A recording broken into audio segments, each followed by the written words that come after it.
decision by the president to amend it to ensure that it reflects certain things, which we'll delve into much later? Well, for me, I asked the question when the statement came out that it was going to seek for an amendment, that the question is, even though the issues raised there make sense, why are they coming as an afterthought?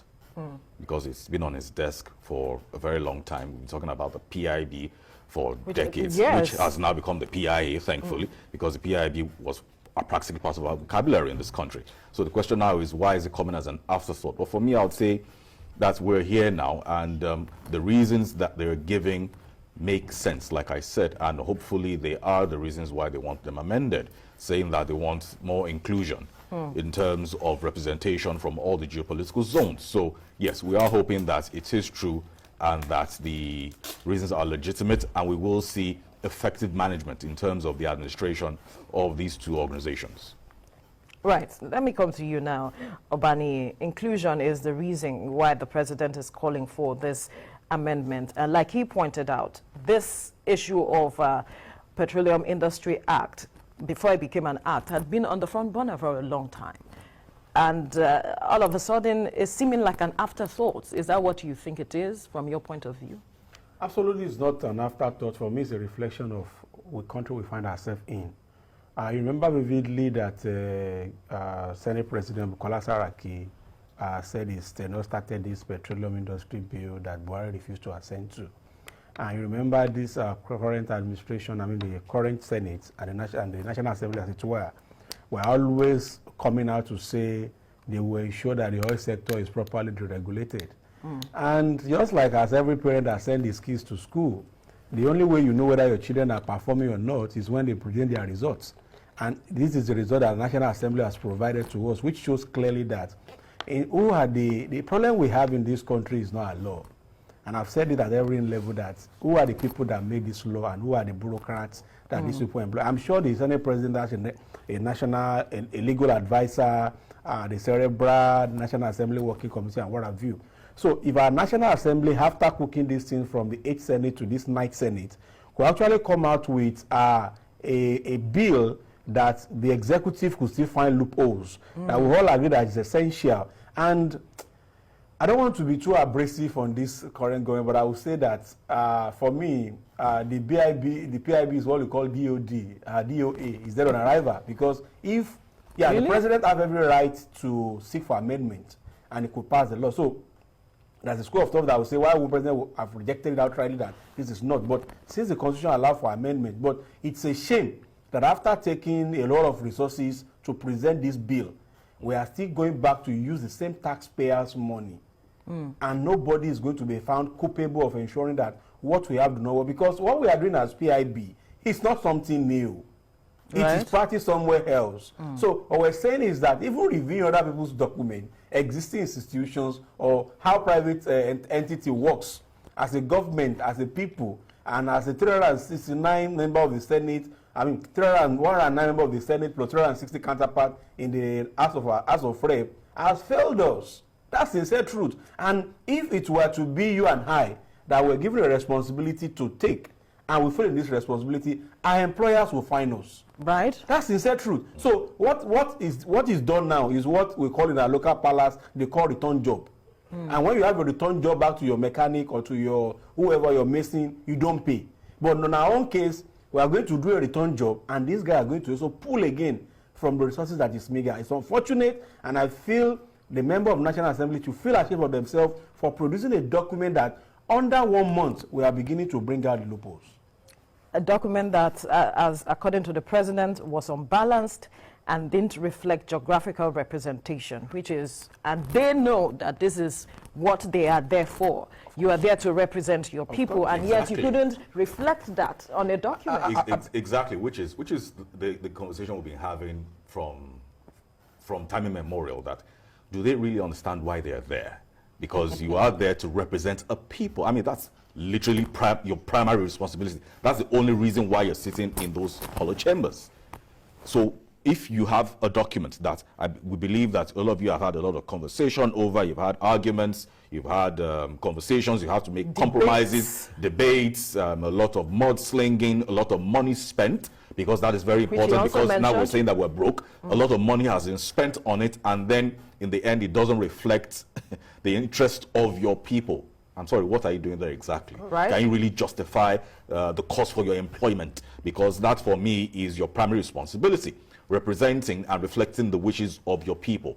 But if what we're seeing now in just a month into this act, the question is what's going to happen by December? Are we going to have another review? Are we going to have another amendment? And is this going to be a back and forth that will still keep costing us money? Because I'm sorry, I'm very particular about the money, because we keep talking about us being broke. But for me, I think that the people at the National Assembly really need to take a step back to look at what their proper charter is in terms of why they are where they are today. Understanding the fact that your primary responsibility, and their only responsibility whatsoever, is that they have to represent the people that put them there. The interest of the people that put them there. So if you've been able to put together a document that is falling short of that, the question is, why do you still have your employment? Big question. You wanted to say something earlier before he picked it up? There is no, because some of us grew up in the street and in the village, there is this popular song that says, "Atini problemo." I was taking my time a few hours ago to study the board of directors of Aramco. Aramco is Arabian American Oil Corporation, and I discovered that if you look at it from the chairman of the corporation to the least person, they are not what you just call business moguls. They are men that are established in the private sectors. They are men in the cabinet that are involved in policies and what have you. And when I look at the caliber of people that were there, both Arabians and foreigners, you will see that there is no way Aramco will not be making profits a year in, year out. Of course. Because it is run as a proper business. With every sense of respect to Dr. Pius Akinyelure, who happens to have worked in Mobil Corporation as part of that board, I am afraid the rest of board members will not have any business there. And the problem, as I said, the problem, what I say is that when we constituted NDDC, and we are all fighting about these representation from all political zones, as we speak today, can we mention any state in the oil producing region that has enjoyed what NDDC stands for? We created presidential initiative on Northeast. Have we seen anybody from the Northeastern state that are benefited by having Northeasterners on this panel? So the question we ask ourselves is, should serious entities like NNPC Incorporation continue to be for political patronage, or should be a true sense of business as it were? Right. And you ask yourself that expanding it to 13, 14, is it because we want to ensure that it is operational and functional, or is for us to ensure that we continue political patronage? Say, for example, the president is saying you want to remove Minister for Petroleum and Minister for Finance from that board because their members, their directors in those ministries are directors on those boards, and they want them to be executive directors. So as such, there will be issue with some sort of oversight function from both ministries. So you ask yourself, the executive director from Ministry of Finance will take brief from Minister of Finance. The money that is accruing from Ministry of Finance, from NNPC, will form part of what the country saves as money. Either you like it or not, the Minister for Petroleum will also have one way or the other in terms of policy or day-to-day on activity. But as a decoy, you have had Minister for Petroleum Resources, happens to be Mr. President, his deputy happens to be Mr. President, and also the Minister for Finance as a member, unspoken member, and you have these executive directors with political non-executive directors of about 11. At the end of the day, are we creating a business?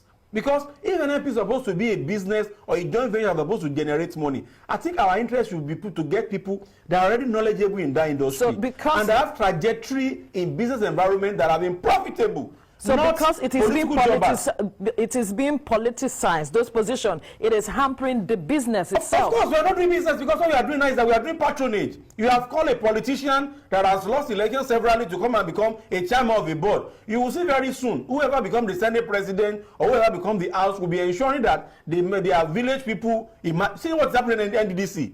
Everybody is fighting to become the chairman of NDDC because they know it's a cash cow. And we have a history in this country whereby people that help government agencies as politicians are never accountable. And yet we are creating a new industry. Did you see Dangote calling himself the CEO of Dangote Oil? Why did he go and bring those Indians to come and run all his business for him? Because business is business. Governance is governance. Aramco is a model that works. British Petroleum is a model that works. No companies. Yes, government must have political interest in all those businesses, but we must have right people there. We must have captain of industry that are successful and have done things that are done well, not political jobbers. And yet, we say the amendment is good. At every point in time, I keep asking ourselves, is it that all over this country, we do not have qualified business persons or petroleum engineers or technocrats or board chairmen that can function well in government offices? Look at Aruma Ote when she was in a SEC or NSC. Look at how wonderful the woman performed. So why must we continue to look for people that have failed even in business or in politics and patronize them? Because this expansion for me is to ensure that we have more people from political zone. It is not about the business. So it's not about the revenue. It is not going to put a spinner to what the PIA is intended to achieve. What has NDDC had done to us? Who that expansion help? Now you have dissolved, you have removed Ninefe, you have put acting director, we are choosing who that will help. What has it done to us as an economy? What has it done to the Niger Deltans that their money is being used to fund this ministry? You have Ministry of Petroleum Resources, you have Ministry of Niger Delta, right. You have NDDC, and yet what we do is political patronage. Instead of putting the right peg in the right hole, we want to patronize our cronies, we want to empower them so that when they go to people keep asking for this representation. Yes, we need to have it, but not politicians. But we also need to look for a keyword, competence. Right. Which is something that is not at the front burner of most selections in this country, if we have to. Which is what he's talking about. Which is what he's talking about. So yes, competence is a very key word that we have to look at, and not just settling people politically or saying that, okay, you know what, you're my friend. I remember some years ago you interviewed me in TVC. I'm now the president. Come ahead, come ahead, NPC. Won't you take the job?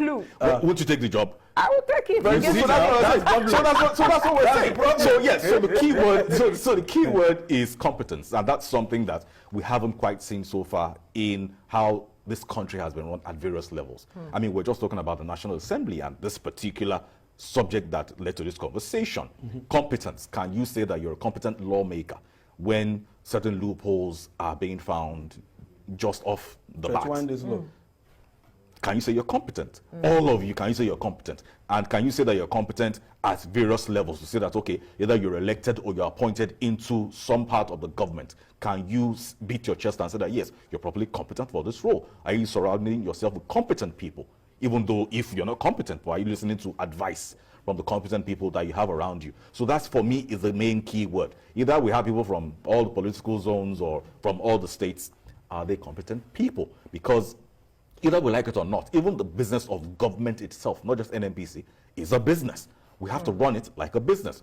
He mentioned Saudi Aramco, the UAE, the way they run the Emirates and all of that. People, they run the nations. As a business. As a business. And until we start to see the business of government as a true business, I'm afraid that we will keep going in circles with this entire conversation. Would we ever get to that point? Because we seem to have a political coloration for every single thing that we do in this country. We will get there when the followers, so to say, with every sense of apologies, begin to get things right. The moment we begin to see a Congo of rice every 4 months as an aberration, the moment we begin to ask, what are your pedigree, what have you done the last 4 years, and why do you think we should trust you with 4 years? That's when we begin to get, because you find out, I tell you, even close to us during the last election, somebody was asking me that, have I voted? I said, yes. He said, which party? I said, my vote is my choice. Don't ask me. He said, I won't vote for your party, except you give me 1,000. And I said, so you want to say, I said, okay, if I give 1,000 now, will you vote for my candidate? They said, of course, just give me, I'll take out my card. So until we get to that point, where we do not say sugar kasa for people that does not know anything, when we put the right persons there, and kudos to this president, you know, as much as we try to see what it is has not done, it takes effrontery to tell the National Assembly after less than 2 months that, guys, what you have done is wrong. Either we like it or not. Right. If the National Assembly are supposed to provide the framework, the constitutional work for how a new venture, a new incorporation should work. So it shows clearly that people that are there, if we are going to start any privatization, we should not give it to them. Because we just tested them with NNPC, upstream, downstream, and what have you. And they have failed the executive, not Nigerians. And if they have failed executive, it shows that future assignments, we should be very, very careful of giving to these guys. How about previous assignments? I'm just trying to cut them some slack. So it is obvious now that the president, I salute the president for coming out to the presidency that saying, guys, you need to look at this law again and do X, Y, Z. But again, I ask, all those town hall sessions that we have on this PIB, where were they? What was the executive submission in terms of what they expected from this PIB? Why do we need to go another route of, because you are going to engage another set of technocrats, bureaucrats, to start working on all these pieces and pieces and bring them back together. Who is going to bear the brunt? People are crying. There is no money in the land. The land is a bit, people are gagged. Inflation is on a rise. A gas cylinder as of January that is a 1,000 is now 7,000 naira. Electricity that is 26 naira in January is now almost 53 naira. So you ask yourself, people are crying for better life every day. Then we have pushing money where they're not supposed to be. So on this PIB, I salute the executive, but nonetheless, the executive priorities, I think, are not supposed to be priorities for any serious business-minded economy. Then again, National Assembly, I've said this severally on this platform, that they should stop headline grabbing activities. Do what you see. National Assembly is not doing us any favor because we are paying them to do this job. It's a full-time job. Oh. They get allowance for reading newspaper. Oh. They get allowance for watching TV. Oh. But nonetheless, they still make laws that are incoherent, that are insufficient to even run a private entity that we tend to run as an economy. You mentioned something that I want Dikwa to harp on, which has to do with the role of the people. Demanding competence, accountability, and ensuring that they do not see or encourage the political coloration to everything that we see happening in the country. And then you also mentioned the fact that people are hungry, angry, and all of it. Shouldn't that push them to begin to demand this accountability that we are talking about? Shouldn't that push them to begin to ask critical questions and make demands of their representatives at the National Assembly? Yes, ideally it should. And we've had this conversation on here, and off. On and off. And yes, so I would say that for me, it's two ways. Yes, ideally it should get people angry to demand for better. It should spur them to vote in competent people. However, like I say, which is also not an excuse, that the political class of this nation have successfully, and I say successfully with all sense of respect, that they have been able to weaponize poverty in this country. To say that, so you keep the people poor enough so that the next election, even though he's not running for political office, but you feel comfortable enough to ask him for 1,000 naira so he can vote for his candidates. Now, the person he voted for will likely not serve him any direct benefit, but you still expect him to churn out 1,000 naira so you can vote for his candidate. How does that make sense? So that tells you how deep-seated the issue of poverty is and how it has affected a lot of people. Either you like it or not, people have to eat. And you're saying people should vote their conscience. A hungry man, I'm not sure what his conscience is like. Right. Because really we have to be, the stomach before the heart, because it's somebody that is alive that you're guilting the conscience.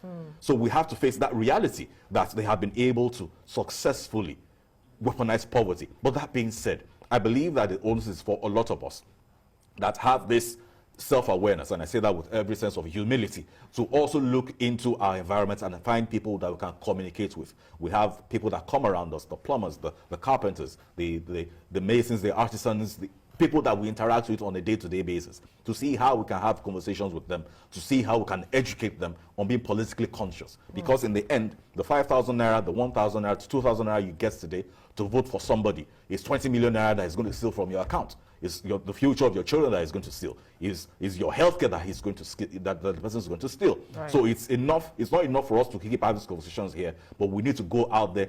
Whoever and the people we come in contact with, we need to have these conversations with them for them to understand the true implication and the true cost of these things. When you say that, okay, you're giving them a bag of rice or a loaf of bread for them to vote this certain party into office. So it is important that we all do and play our own part in this entire conversation. Absolutely, and that's the fine place to leave this conversation this morning. Thank you, gentlemen. Strategy consultant Dikwa Oyewole and in-house analyst Obani Akinwale for your time on the program.